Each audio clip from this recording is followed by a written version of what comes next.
बुलढाणा जिल्ह्यात केस गळती झालेल्या गावात आता नवीन आजाराने डोके वर काढले आहे। केस गळतीनंतर चक्क लोकांच्या बोटांची नखे कळायला लागली आहे। बोंडगावसह 4 गावात तब्बल 29 जणांचे नख गळतीचे प्रकरण समोर आले आहे। केस गळतीने बाधित शेगाव तालुक्यातील अनेक गावातील लोकांना टक्कल पडले होते। त्यावर प्रशासनानं गांभीर्याने दखल घेऊन ICMR आणि एम्स सारख्या संस्थांचे संशोधक या संपूर्ण प्रकरणावर संशोधन करायला आले होते। या संपूर्ण प्रकरणात लोकांचे केस, त्वचा, रक्त एवढेच नाही तर गावातील पाणी आणि धान्याचे देखील नमुने तपासणीसाठी घेण्यात आले होते। त्यानंतर या केस गळती प्रकारात रुग्णांच्या शरीरात वाढलेले सेलेनियम असल्याचं सांगण्यात आलं। मात्र याबाबतचे रिपोर्ट अद्याप जाहीर करण्यात आले नाहीत। सेलेनियम रुग्णांच्या शरीरात आलं कसं याबाबत कोणीही शब्द काढायला तयार नाही। बोंड गावातील बेबाबाई इंगडे यांना गेल्या 8 दिवसापासून आता नख गळतीचा त्रास सुरू झाला आहे। गावात बहुतांश लोकांना ज्यांना केस गळती झाली होती त्यांना या नख गळतीच्या आजाराचा सामना करावा लागतोय। मात्र बोंड गावातील बेबाबाई इंगडे यांना केस गळती झालेली नव्हती, तरीही त्यांना आता नख गळतीच्या आजाराला तोंड द्यावे लागत आहे। या नख गळतीमुळे बोटांमध्ये ठणक येऊन अंगात ताप भरत असल्याचं बेबाबाई सांगतात। काय त्रास होऊन राहिला? 15 दिवस झाले भाऊ, 15 दिवस झाले भरपूर ठणकतात। त्याच्यात ठणक आहे, काहीच नाही करता येत, ताप येते त्यानं, मग थकवा आला भर कसा, खाणं नाही पिणं नाही काहीच नाही। डॉक्टर येऊन गेले, काय म्हणतात डॉक्टर? डॉक्टरनं गोळ्या दिल्या बा, काय म्हणतात कशामुळे होऊ राहिलं? काय सांगा काय म्हणत,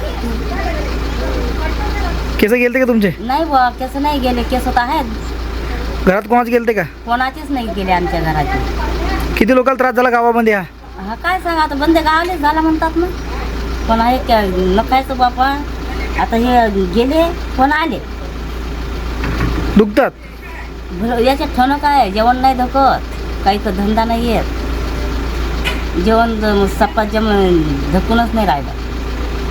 काय मागणी काय तुमची आता? मग हा काय मागणी आहे आता बापा, जे जे शांती आहे। डॉक्टरांनी काय औषध दिली?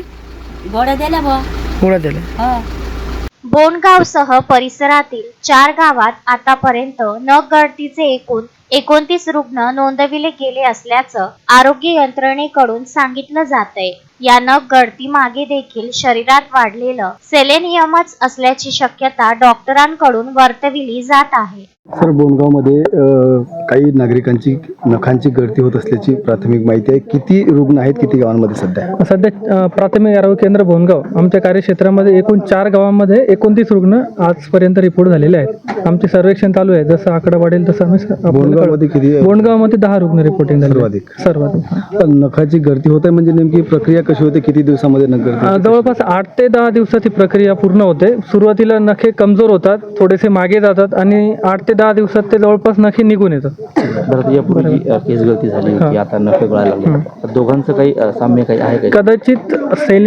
सेलेनियमचं वाढलेलं प्रमाण हे एक कारण असू शकतं, कारण की ब्लड इन्व्हेस्टिगेशनमध्ये तसं वाढलेलं प्रमाण आलेलं आहे, तर ते एक कारण असू शकतं। मात्र आता त्वचारोगतज्ञ डॉक्टर आलेले आहे, ते त्यानुसार ते कन्फर्म डायग्नोसिस आपल्याला कळेल।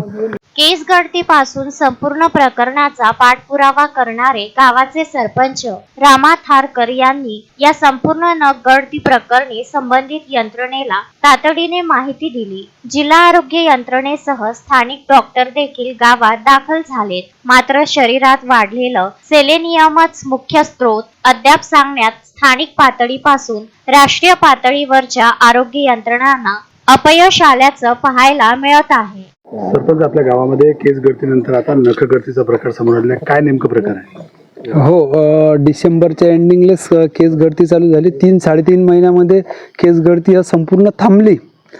आयुष मंत्रालयाला म्हणता येईल किंवा त्याच्या डॉक्टरांना असं म्हणता येईल की त्यांना त्या बाबतीत यश आलं, परंतु आता नुकतीच गेल्या आठवड्यापासून एक नखांची पण गळती चालू झाली आणि आता याच्यामध्ये केस गळतीनंतर नख गळती आणि याच्या पुढे बी आणखी काही शरीरावर इफेक्ट होऊ शकते का, हा सुद्धा एक म्हणजे विचार करायचा विषय याच्यात, किंवा याच्यानंतर जर काही हाडाले जसं आता हड्डी कॅल्शियमचे प्रमाण बऱ्याच पेशंटमध्ये कमी निघलं होतं मागच्या वेळेस तर ब्लडच्या तपासण्या केल्या होत्या तर त्यामुळे आणखी काही असं आढळून आलं तर सांगता येणार नाही.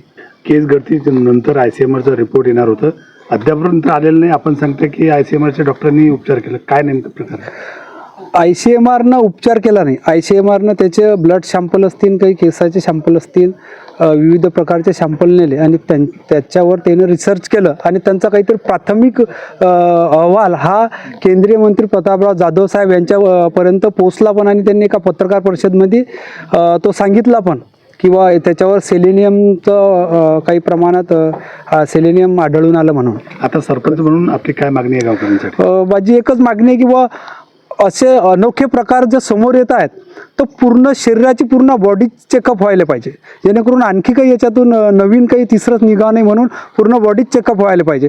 हेच मी आज सकाळून केंद्रीय मंत्री प्रतापराव जाधव साहेब यांच्यासोबत माझी बऱ्याच वेळ चर्चा झाली आणि CO खरात साहेब, DHO गीते साहेब यांच्यासोबत सुद्धा बोलणं झालं की हा विषय अतिशय गांभीर्याने घ्या तुम्ही, कारण मागच्या वेळेस ठीक आहे 3 महिन्यामध्ये केस गळती थांबलीशील, परंतु आता हा नख गळती झाली तर हा विषय तुम्ही गांभीर्याने कुठेतरी घ्या, असं मी माझं सकाळूनच त्यांच्यासोबत बोलणं झालं. ICMRचा अहवाल जो आहे तो अजूनही प्रसिद्ध करण्यात आलेला नाही, त्याच्यानंतर काय उपचार करण्यात आले? अनेकदा तो अहवाल जो प्रसिद्ध करावा अशी मागणी केली. ते केस गळती कशामुळे जाते हे अजूनही गुलदस्त्यात आहे, कारण ॲलोपॅथिकनं याच्यावर फारसे काही उपचार केलेले नाही आहेत, परंतु आयुष मंत्रालयाच्या ज्या 3 टीमा आल्या होत्या त्यांनी केस गळतीवर औषध उपचार केले आणि असं म्हणायला हरकत नाही की त्याच्यामुळेच केस परत आले. तुम्ही या गावचे सरपंच, तुमच्यापर्यंत ICMRचा अहवाल पोहोचला आहे का? नाही, अद्यापपर्यंत माझ्यापर्यंत रितसर अहवाल कोणत्याच प्रकारे पोहोचलेला नाही आहे.